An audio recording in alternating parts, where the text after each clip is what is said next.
নাম খোদাই করা রিভলভার, সঙ্গে তাজা গুলি। ন্যাটো সম্মেলনে ব্রিটিশ প্রধানমন্ত্রী স্যার কিয়ার স্টারমারকে এমনই ব্যতিক্রমী উপহার দিলেন তুরস্কের প্রেসিডেন্ট রিসেপ তাইয়েপ এরদোয়ান। কিন্তু উপহার গ্রহণ করেও সেটি দেশে নিতে পারলেন না স্টারমার। শেষ পর্যন্ত কেন তুরস্কেই আটকে রাখা হলো সেই রিভলভার? তবে প্রশ্ন উঠছে, এর পেছনে কি বাধা হয়ে দাঁড়ালো যে উপহার পেয়েও নিজ দেশে নিতে পারলেন না তিনি?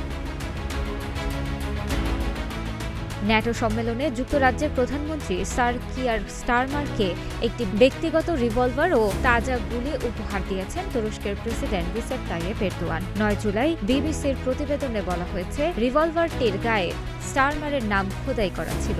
আঙ্কারায় অনুষ্ঠিত ন্যাটো সম্মেলনে অংশ নেওয়া প্রতিটি দেশের নেতাকেই একই ধরনের স্মারক উপহার দেওয়া হয়েছে। তবে যুক্তরাজ্যের কঠোর অস্ত্র আইন অনুযায়ী কার্যক্ষম আগ্নেয়াস্ত্র দেশে আনা বৈধ নয়। তাই স্টারমারের উপহার হিসেবে পাওয়া রিভলভারটি যুক্তরাজ্যে নেওয়া হয়নি এবং এটি বর্তমানে তুরস্কে ব্রিটিশ কর্মকর্তাদের হেফাজতে রয়েছে।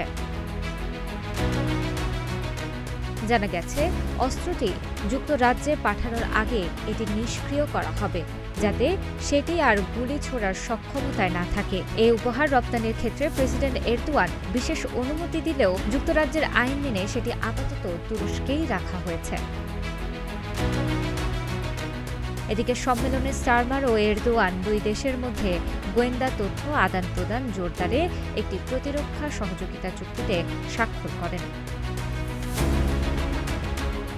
সম্মেলন শেষে স্টারমার বলেন, এটি একটি সফল সম্মেলন ছিল। আমরা যে ঐক্য অর্জন করতে চেয়েছিলাম তা অর্জন করেছি। ইউক্রেন ও ইরানের চলমান সংঘাতের প্রেক্ষাপটে এই ঐক্য অত্যন্ত গুরুত্বপূর্ণ। প্রতিবেদন অনুযায়ী গত মাসে পদত্যাগের ঘোষণা দেওয়ার পর এটি স্যার কিয়ার স্টারমারের শেষ বড় আন্তর্জাতিক সম্মেলন হিসেবে বিবেচিত হচ্ছে।